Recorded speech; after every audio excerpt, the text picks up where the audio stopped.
Assalamualaikum warahmatullahi wabarakatuh.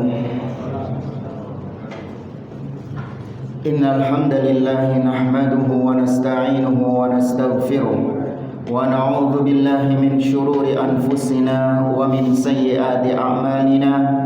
Man yahdihillahu fala mudilla lahu wa man yudlil fala hadiya lahu.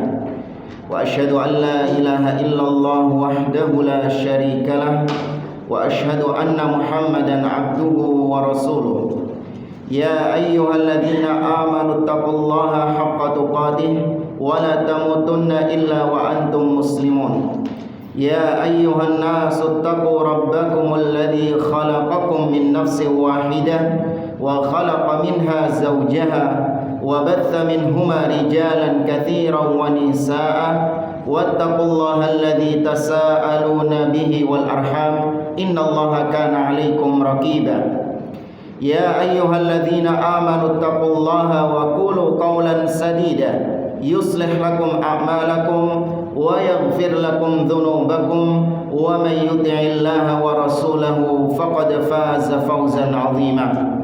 Amma ba'd, fa inna asdaqal hadithi kitabullah wa khairal hadi hadi Muhammadin sallallahu alaihi wasallam wa syarrul umuri muhdatsatuha wa kullu muhdatsatin bid'ah wa kullu bid'atin dhalalah wa kullu dhalalatin finnar. Ma'asyiral muslimin, ikhwani fillah rahimani wa rahimakumullah. Kita melanjutkan kembali kajian kitab Kasyfus Syubuhat yang dikarang oleh Al-Imam Muhammad bin Abdul Wahhab At-Tamimi rahimahullah ta'ala dengan syarah penjelasan dari Fadilatul Syekh Muhammad ibn Saleh Al-Utsaimin rahimahullah ta'ala. Kita pada pertemuan yang lalu telah mengkaji beberapa poin-poin yang berkaitan dengan al-udhur bil jahl, yaitu memberikan udhur kepada orang yang jahil ketika dia mengucapkan ucapan kufur atau melakukan perbuatan kufur, itu diberi udhur, tidak dikafirkan karena ada kejahilan alias ketidaktahuan. Mu'allif rahimahullah ta'ala di pertemuan kita sebelumnya juga kita singgung, beliau mengucapkan sebuah ucapan yang seakan-akan beliau ini tidak mengakui adanya udhur bil jahl. Karena dalam ucapan ini memang secara sekilas beliau mengkafirkan setiap pelaku kesyirikan, setiap pelaku kekufuran secara mutlak dikafirkan oleh beliau tanpa diperinci apakah ada ketidaktahuan pada orang itu atau mungkin ada paksaan pada orang tersebut. Kalau seakan-akan dilihat kayak gitu, kita baca kata beliau, fa innaka idza arafta annal insana yakfuru bi kalimatin yukhrijuha min lisanihi wa qad yaquluha wa huwa jahilun fala yu'dzaru bil jahl.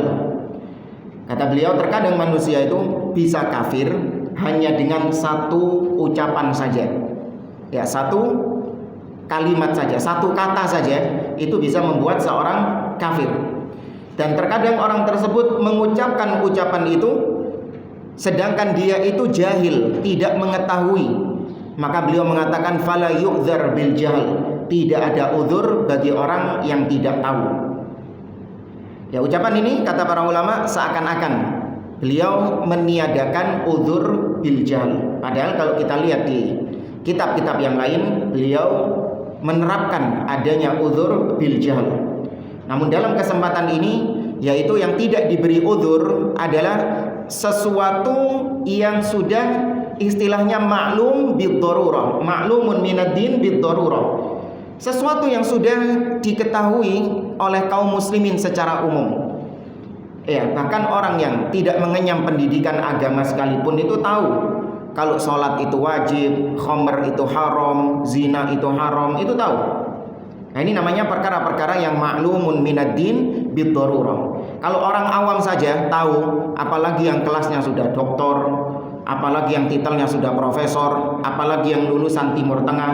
Nah, ini orang-orang seperti ini apabila dia melakukan kekufuran, mengucapkan ucapan yang kufur, maka bisa diterapkan ucapan beliau, tidak ada udzur untuk orang yang tidak tahu.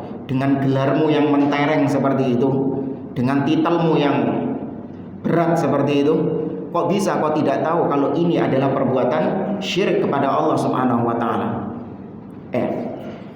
Kemudian kata beliau, wa qad yaquluha wa huwa yudhannu annaha tuqarribuhu ilallah. Terkadang orang yang mengucapkan ucapan kufur, dia menganggap ucapannya itu adalah bentuk mendekatkan diri kepada Allah Subhanahu wa taala. Seperti misalnya yang banyak dibaca oleh sebagian kaum muslimin dalam sebuah qasidah yang berisi puji-pujian kepada Nabi sallallahu alaihi wasallam, namun qasidah tersebut, syair-syair tersebut itu mengandung kesyirikan kepada Allah Subhanahu wa taala. Yang terdapat dalam qasidah Burdah yang dikarang oleh Al-Busiri dalam syairnya. Dia mengatakan, ya akramal khalqi ma liman aludhu bihi siwaka inda hululil hadithil amami.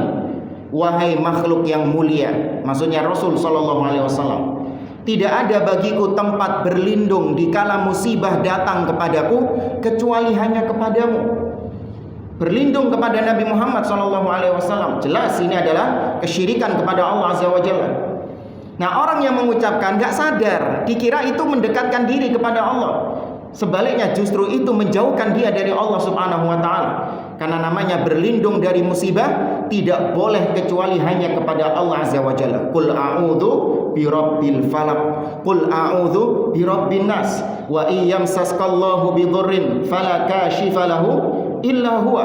Tidak ada yang bisa mengangkat musibah kecuali Allah Subhanahu wa taala.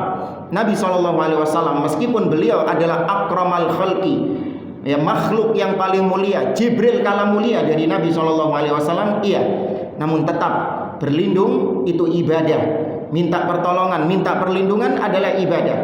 Manakala ibadah dipalingkan kepada selain Allah, itulah seorang jatuh ke dalam syirik kepada Allah Azza wa Jalla. Terkadang seseorang, kata beliau, mengucapkannya, dia mengira bahwa itu mendekatkan diri kepada Allah. Kama kana yadhunnul musyrikun, sebagaimana dugaannya orang-orang musyrikin Quraisy. Khususan in alhamakallahu ta'ala ma qassa an qaumi Musa ma'a salahihim wa ilmihim annahum atauhu qailin ij'al lana ilahan kama lahum aliha fahina idzin ya'dhumu khawfuka wa hirsuka ala ma yukhallisuka min hadha wa amthalih. Kata beliau, lebih khusus lagi, kalau Allah memberikan engkau pemahaman tentang bahayanya syirik ini, coba lihat bagaimana kisah Bani Israel dengan Nabi Musa alaihissalam. Bani Israel ini Allah berikan berbagai macam keistimewaan. Mereka diberikan ilmu, mereka diberikan berbagai macam keutamaan yang kata Allah Subhanahu wa taala dalam surah Al-Baqarah, ya Bani Israil adhkuru ni'mati allati an'amtu 'alaikum wa anni faddaltukum 'alal 'alamin. Ya, kalian ini adalah kaum yang aku afdolkan, aku utamakan kalian di atas semua kaum-kaum yang lain. Tapi meskipun demikian, meskipun Bani Israel itu seperti itu, dan ditambah lagi Bani Israel ini banyak nabi-nabi yang diutus kepada mereka. Bahkan kebanyakan para nabi yang diutus itu ada pada Bani Israel. Tapi meskipun demikian, kok bisa mereka ini ngomong kepada Nabi Musa dengan ucapan-ucapan yang syirik? Seperti yang Allah sebutkan dalam surat Al-A'raf, kata Allah Subhanahu wa taala, "Wajawazna bi bani Israil al-bahra fa'atau 'ala qaumin ya'kufuna 'ala asnamin lahum qalu ya Musa ja'al lana ilahan kama lahum aliha." Ketika kami belah lautan untuk Bani Israel, dan tatkala mereka menyeberangi lautan, kemudian mereka mendapati ada suatu kaum yang menyembah kepada berhala-berhala mereka. Ketika itu Bani Israel spontan mengatakan kepada Musa, wahai Musa, buatkan kami sesembahan sebagaimana kaum itu punya sesembahan. Loh, kok bisa suatu kaum yang dididik oleh Nabi Musa dengan pendidikan yang luar biasa, bahkan mereka memiliki keutamaan yang luar biasa, kok bisa ngomong seperti itu? Tidak lain tidak bukan karena mereka menganggap ucapan itu ucapan yang mendekatkan diri kepada Allah.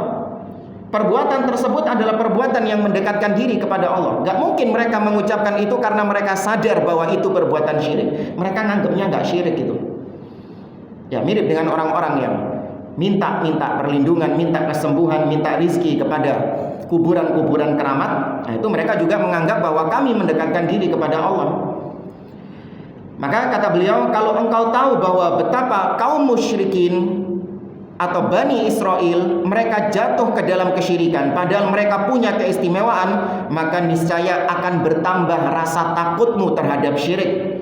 Kalau Bani Israel yang luar biasa dimuliakannya oleh Allah, luar biasa betapa mereka dididik oleh Nabi Musa alaihissalam, langsung depan sama nabinya, sama Nabi Musa, dan diperlihatkan mukjizat-mukjizat oleh Allah Subhanahu wa taala. Dibelahnya lautan, tongkat berubah jadi ular, tangan yang bercahaya. Banyak Bani Israel ini melihat mukjizat-mukjizat. Itu pun tetap bisa berbuat syirik, jemaah. Apalagi kita yang enggak ketemu sama Nabi, kita yang enggak melihat mukjizat dan yang lainnya, masa merasa aman dari berbuat syirik kepada Allah? Merasa yakin gak mungkin tidak berbuat syirik kepada Allah Azza wa Jalla, atau minimal mengucapkan ucapan yang syirik. Ya'dhumu khawfuka wa hirsuka ala ma yukhallisuka min hadha wa amthalihi. Engkau pasti akan semakin semangat untuk supaya engkau, kata beliau, bisa keluar dari kesyirikan ini dan yang sejenisnya. Dan kata Syekh Muhammad bin Shalih Al-Utsaimin, "Hinama hadzara Syekh rahimahullah min amrayn ahaduhuma khawful insani ala nafsihi min ayyadhunna ma dhanna haula'i fi ma'na at-tauhid annahu huwa ifradullah ta'ala bil khalqi war rizqi wat tadbir. Bayyana rahimahullah anna al-wajiba 'ala al-insani an yakuna 'ala khawfin da'iman." Setelah penulis memperingatkan pembaca, yaitu kita, tentang dua perkara. Kita diperingatkan oleh Syekh Muhammad bin Abdul Wahab dua perkara.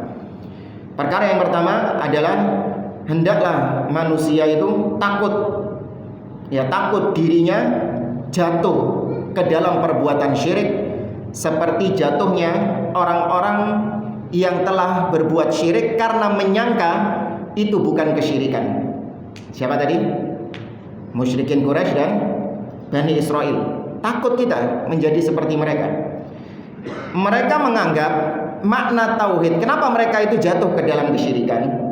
Orang-orang musyrikin ini, karena mereka menganggap tauhid la ilaha illallah itu maknanya adalah mengesahkan Allah hanya dari segi penciptaan, hanya dari segi kepemilikan, hanya dari segi pengaturan. Artinya tidak ada yang menciptakan selain Allah, tidak ada yang memiliki, yang menguasai kecuali Allah.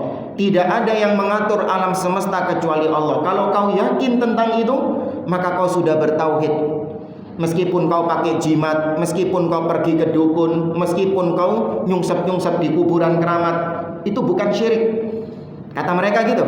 Selama kau masih meyakini yang menciptakan cuma Allah Subhanahu wa taala. Nah, ini salah sudah dari mengartikan la ilaha illallah, maka hasilnya prakteknya juga salah. Maka yang kedua kemudian beliau menjelaskan bahwa kewajiban seseorang itu adalah senantiasa waspada terhadap kesyirikan kepada Allah Subhanahu wa taala.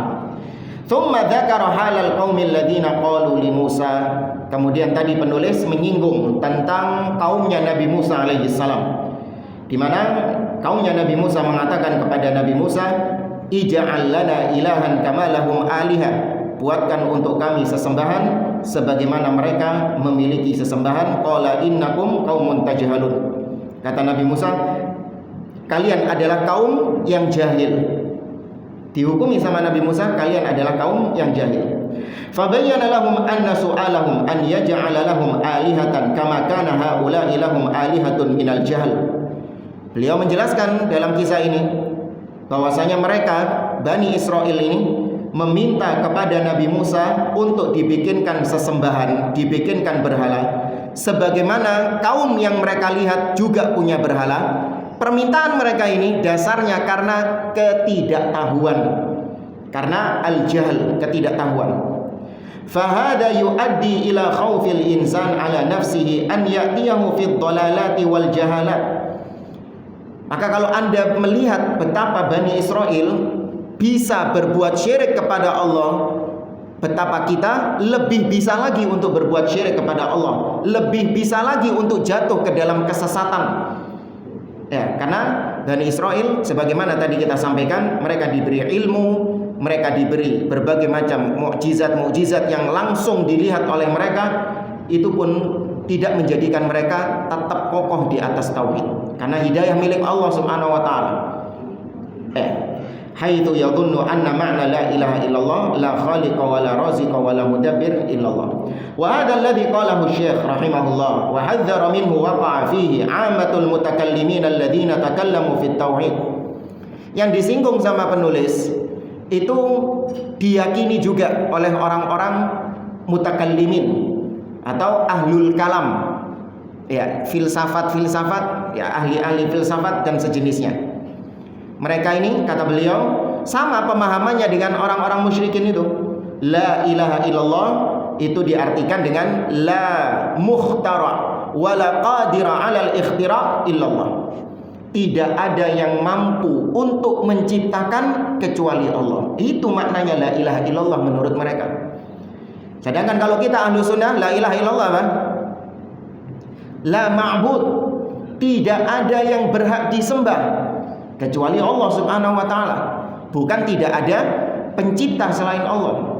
Ustaz, tapi kan benar kan tidak ada pencipta selain Allah. Iya benar, kita nggak mengingkari kalau hal itu. Tapi jangan itu dijadikan sebagai makna dari la ilaha illallah. Pernah kita nyampaikan ini, ada orang protes. Wis tahu Ustaz, ojo digede-gede no. La ilaha illallah, tidak ada pencipta, tidak ada Tuhan selain Allah. Emang inti meyakini ada pencipta lain selain Allah? Duh, gagal paham inti. Nggak gitu maksud anak. Maksud saya mengingkari, maksud saya adalah bukan mengingkari kalau ada pencipta lain selain Allah. Tidak, kita meyakini tidak ada yang menciptakan kecuali Allah Subhanahu wa taala. Cuman yang kita ingkari adalah ketika kau jadikan itu sebagai makna dari kalimat la ilaha illallah, itu yang kita nggak setuju. Kalau kalimatnya la robba illallah, tidak ada rob kecuali Allah, nah baru anak setuju. Tidak ada pencipta kecuali Allah. Tapi syahadat kita ini la ilaha illallah, ya, tidak ada yang berhak disembah kecuali Allah Subhanahu wa taala.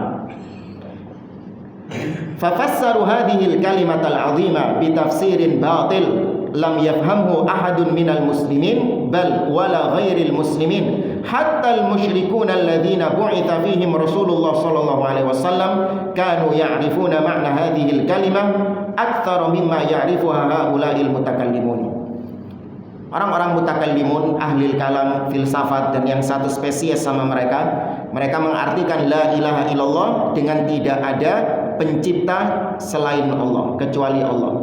Mereka mendatangkan tafsir la ilaha illallah dengan tafsir yang batil, tafsir yang keliru, tafsir yang tidak ada seorang pun di antara kaum muslimin, di antara ulama kaum muslimin sejak salaf terdahulu yang memahami la ilaha illallah dengan pemahaman mereka itu nggak ada. Ya, tidak ada para sahabat, para tabi'in yang mengartikan la ilaha illallah itu dengan tidak ada pencipta selain Allah, itu nggak ada. Bahkan non muslim sekalipun itu tidak ada yang mengartikan la ilaha illallah dengan hal itu. Bahkan kata beliau, orang-orang musyrikin Quraisy, Abu Jahal CS lebih paham makna la ilaha illallah daripada orang-orang filsafat itu, ahli kalam itu. Abu Jahal CS, orang-orang musyrikin Quraisy, ketika mereka diseru untuk mengucapkan la ilaha illallah, mereka tak ngerti artinya la ilaha illallah ini. Apa? Aja'alal alihata ilahan wahida. Apakah Muhammad ini ingin menjadikan sesembahan yang banyak menjadi cuma satu sesembahan, terus yang lainnya dibuang kabeh gitu? Langsung paham, padahal Nabi cuma mengucapkan apa? La ilaha illallah. Nabi nggak perlu bahas kitab seperti ini kepada mereka. La ilaha illallah itu kalian harus buang semua berhala kalian, karena namanya la ilaha illallah itu ada nafyu dan isbat. Nafyu adalah meniadakan semua sesembahan, isbat menetapkan Allah. Pakai Nabi kayak gitu? Nggak pakai. Cuman satu kalimat la ilaha illallah, orang-orang musyrikin langsung paham. Urusannya urusan sembah menyembah. Kalau aku mengucapkan ini, konsekuensinya berhalanya aku buang semuanya. Tapi orang sekarang, mereka mengucapkan la ilaha illallah tanpa paham konsekuensinya apa. Sehingga menurut mereka mengucapkan la ilaha illallah masih bisa bagi mereka untuk minta-minta beribadah kepada selain Allah. Masih memungkinkan bagi mereka untuk sujud di kuburan-kuburan wali, minta-minta di kuburan-kuburan keramat, ngalap-ngalap berkah di pepohonan dan yang lainnya. Masih memungkinkan. Karena apa? Sejak awal sudah salah memahami la ilaha illallah dengan tidak ada pencipta kecuali Allah. Nah, kita lanjut ke pembahasan berikutnya tentang a'da'ut tauhid, ya, musuh-musuh at-tauhid. Di halaman 53 kalau yang di syarah Kasyfus Syubhat, beliau mengatakan, penulis rahimahullah mengatakan, wa'lam annahu subhanahu min hikmatihi lam yab'ats nabiyyan bihadzat tauhid illa ja'ala lahu a'daan. Kata beliau, ketahuilah sesungguhnya Allah Subhanahu wa taala dengan hikmahnya, Allah tidak pernah mengutus seorang nabi pun yang membawa risalah tauhid ini, mengajarkan tauhid ini dengan makna seperti yang kita jelaskan, melainkan Allah pasti menjadikan bagi nabi tersebut yang membawa tauhid itu, pasti Allah jadikan musuh-musuh baginya. Ini yang disebut dengan iradah apa? Syar'iyah atau kauniyah? Nah, ini takdir Allah ini. Setiap yang mengajarkan tauhid, setiap yang menyeru manusia kepada tauhid pasti dapat musuh. Meskipun jangan diyakini harus cari musuh ya. Ustaz, saya ini dakwah tauhid tapi kok nggak dimusuhi Ustaz. Terus gimana? Ya wis nih ketemu orang tak tempiling orangnya sama aku biar musuhan sama dia. Nggak gitu. Ini proses yang otomatis sudah, cepat atau lambat, nampak atau tersembunyi. Kalau Anda mengajak manusia kepada tauhid yang murni, Anda memperingatkan manusia dari bahaya kesyirikan, pasti dapat musuh. Sudah, ini menjadi sebuah sunnatullah yang sudah Allah tetapkan dari takdir kauni. Takdir kauni itu sudah ditetapkan sama Allah Subhanahu wa taala. Namanya sunnatullah ini apa? Hukum sebab akibat. Ya, sebagaimana Anda kalau nggak makan mengakibatkan Anda lapar, Anda nggak minum mengakibatkan Anda haus. Itu hukum sebab akibat. Anda mendakwakan tauhid, menyeru manusia untuk kembali kepada tauhid, menyembah hanya kepada Allah, dan memperingatkan manusia dari bahaya syirik. Akibatnya Anda pasti mendapatkan musuh. Baik musuhnya itu terang-terangan, atau musuh di balik layar, atau musuh di dalam selimut. Ketemu Anda sok bekhair, ahlan bekhair ente, masya Allah ente wajhuka kan nur, wajah ente bercahaya.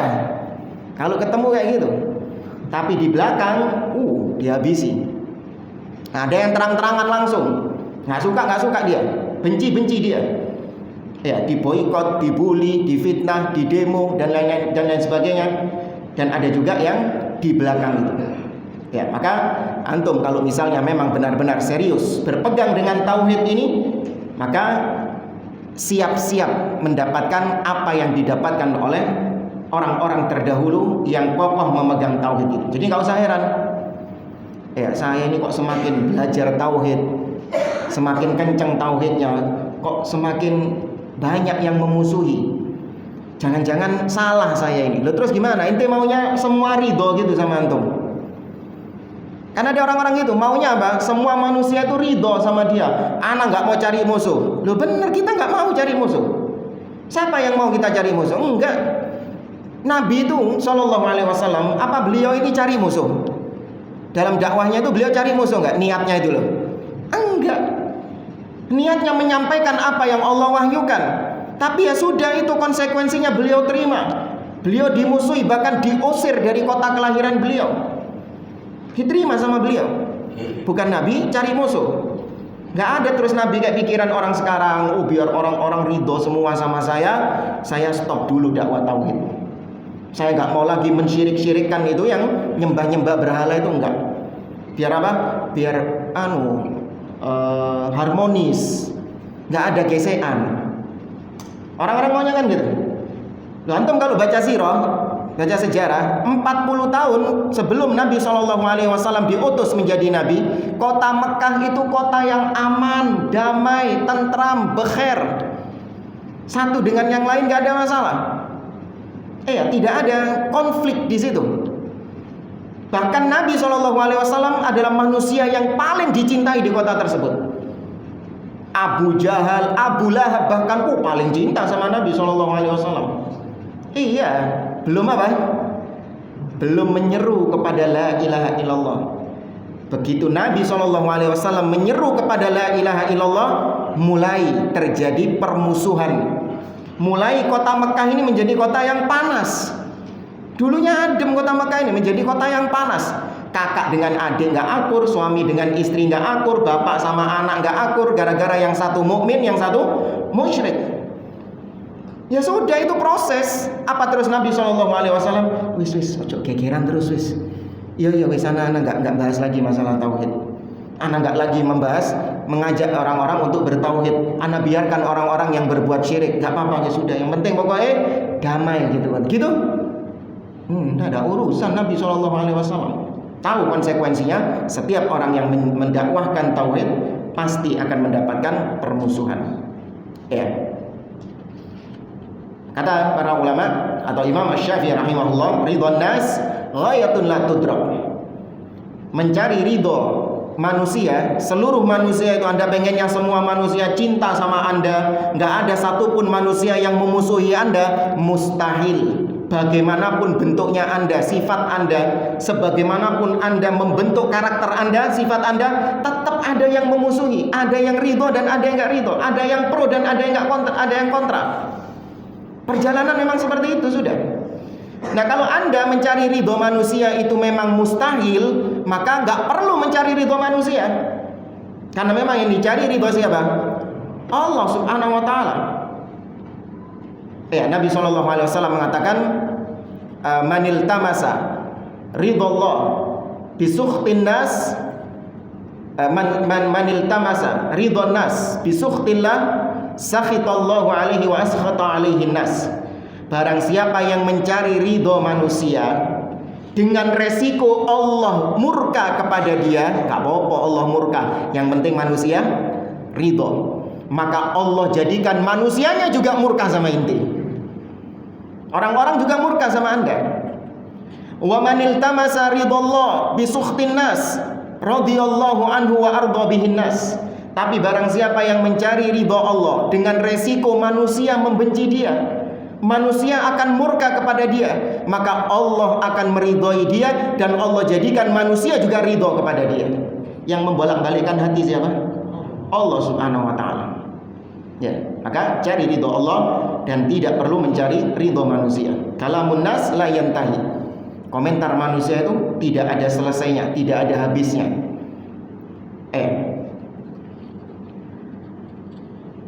Dan kita baca keterangan atau kita baca ayatnya di sini. Kama qala Allah Ta'ala, dalilnya bahwa setiap nabi itu pasti punya musuh, yaitu firman Allah dalam surah Al-An'am ayat 112.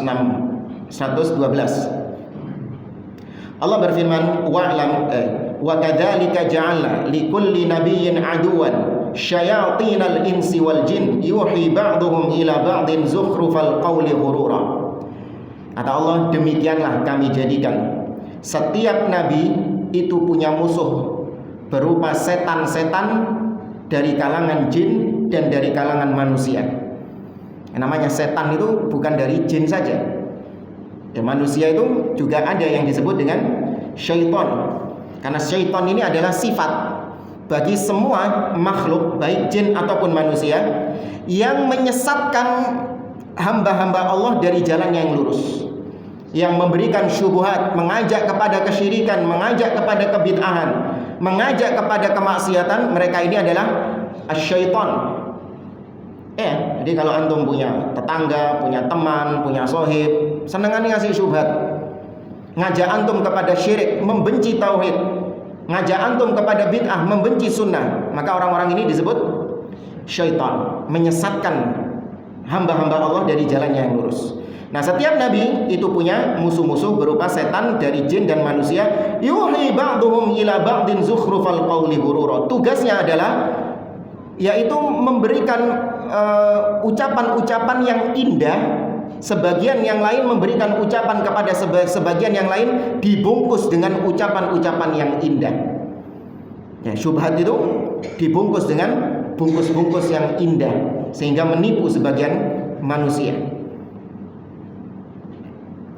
Nah, kita baca penjelasan dari Syekh Utsaimin. Nabbahal muallif rahimahullah taala fi hadhihi al-jumlati ala fa'idatin 'azimah haitsu bayyana anna min hikmatillahi 'azza wa jalla annahu lam yab'ats nabiyyan illa ja'ala lahu a'da'an minal insi wal jin. Penulis di sini memperingatkan kepada para pembaca bahwa ada sebuah faedah pelajaran yang berharga dari apa yang disampaikan oleh beliau. Beliau menerangkan bahwa di antara hikmah yang Allah tetapkan bagi semua makhluknya, yaitu tidaklah Allah mengutus seorang nabi pun kecuali pasti Allah jadikan nabi tersebut pasti punya musuh berupa setan dari kalangan jin dan manusia. Wa dzalika anna wujudal adu yumahhisul haqqa wa yubayyinu. Yang demikian itu karena adanya musuh itu semakin memperjelas kebenaran. Nah, ini hikmahnya. Hanya kalau Anda belajar tentang masalah takdir, Allah memang menghendaki keburukan-keburukan terjadi. Itu takdir Allah Subhanahu wa taala. Allah kehendaki iblis terjadi, menyesatkan hamba-hambanya. Itu takdir Allah Subhanahu wa taala. Bukan berarti Allah cinta dengan perbuatan iblisnya. Allah takdirkan ada kesyirikan di atas muka bumi ini. Itu takdir siapa? Adanya syirik di atas muka bumi ini? Allah Subhanahu wa taala. Loh Ustaz, masa Allah mentakdirkan yang buruk? Iya. Itu akidah kita. Jangan seperti orang-orang Qadariyah yang mengatakan Allah tidak mentakdirkan yang buruk, Allah mentakdirkan yang baik-baik. Loh, Anda, Allah mentakdirkan semua yang baik dan yang buruk itu Allah takdirnya. Tapi bukan berarti Allah ketika mentakdirkan yang buruk, Allah cinta dengan keburukan itu. Tapi yang Allah cintai adalah dampak dari keburukan tersebut. Itu yang Allah cintai. Contoh syaitan, iblis. Allah takdirkan iblis berusia panjang, ya enggak? Sampai hari kebangkitan. Iblis sendiri yang minta, Rabbi anzirni, qala anzirni ila yaumi yub'atsun, qala innaka minal mundzirin, qala bima rabbi bima aghwaytani la aqudanna lahum siratakal mustaqim thumma la atiyannahum min baini aydihim wa min khalfihim wa an aymanihim wa an syama'ilihim wa la tajidu aktsarahum syakirin.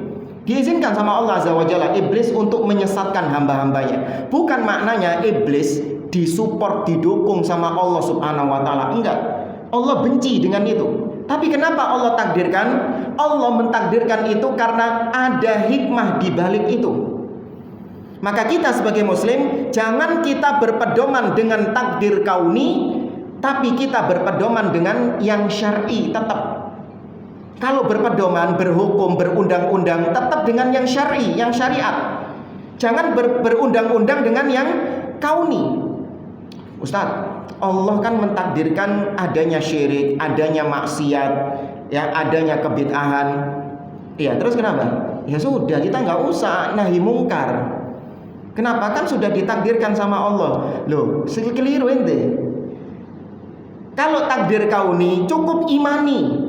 Itu adalah kehendak Allah Subhanahu wa taala. Jangan dijadikan sebagai undang-undang, jangan dijadikan sebagai landasan hukum. Kalau landasan hukum tetap pada syar'inya. Syar'inya kita disuruh nahi mungkar enggak? Disuruh nahi mungkar. Ya, dan itu tidak bertentangan. Ya, tidak bertentangan.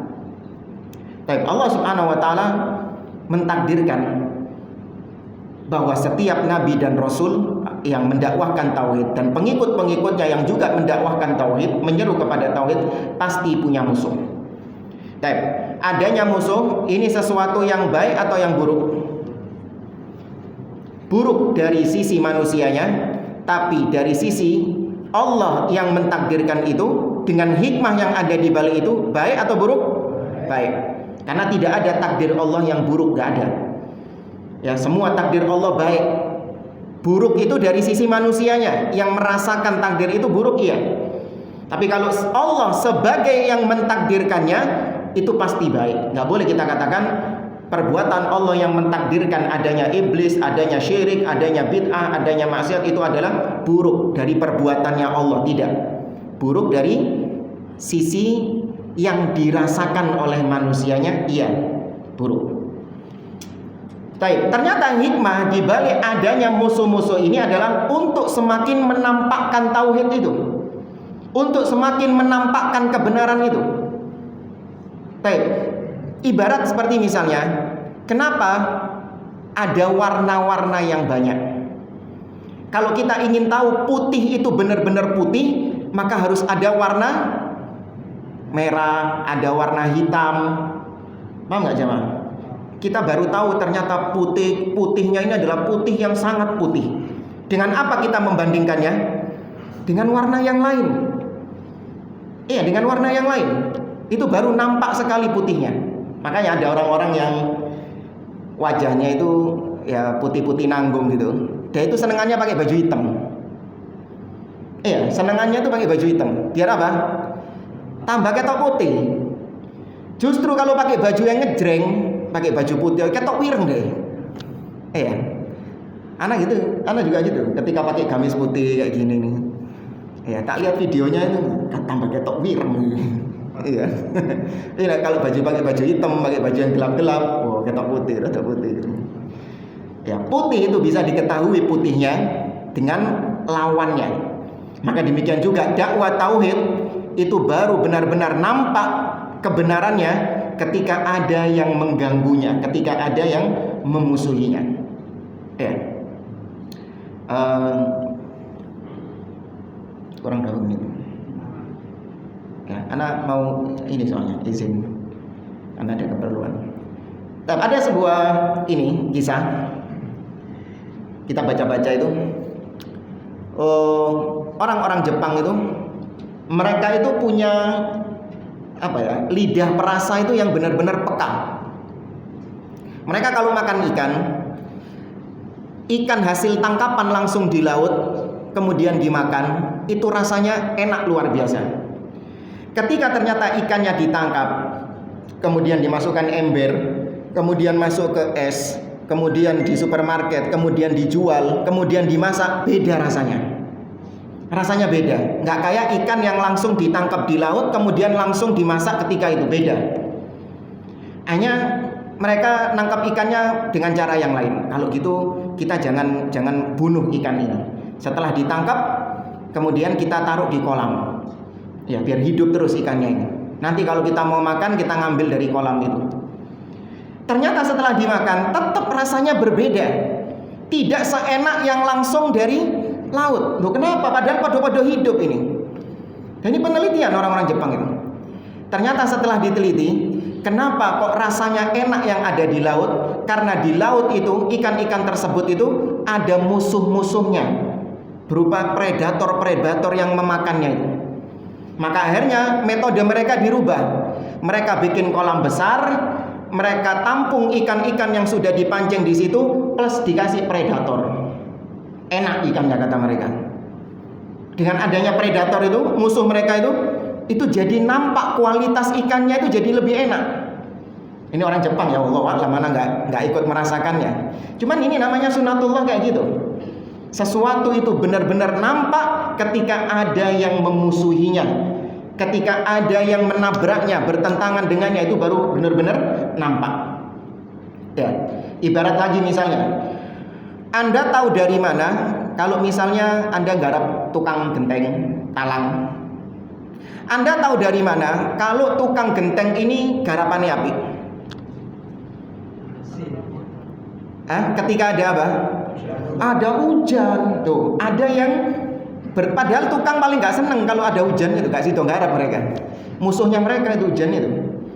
Tapi harus adanya hujan ini supaya kelihatan garapannya. Lah kalau nggak ada hujan, nggak ketok garapannya. Paling nggak diopo-opo nambah tukangan ini. Di mungganan dukur, wis mari Pak, wis beres. Gak diopo-opo nodok. Baru ketika ada hujan kelihatan, bocor, gak kena lagi garapan ini. baru nampak kualitasnya itu. Ya, baik jamaah, anak kira ini bisa saya sampaikan. Anak izin mau keluar karena ada keperluan. Wallahu a'lam bishawab. Kita akhiri subhanakallahumma rabbana wa bihamdik asyhadu an la ilaha illa anta astaghfiruka wa atubu ilaik. Wa akhiru da'wana alhamdulillahi rabbil alamin. Wassalamualaikum warahmatullahi wabarakatuh.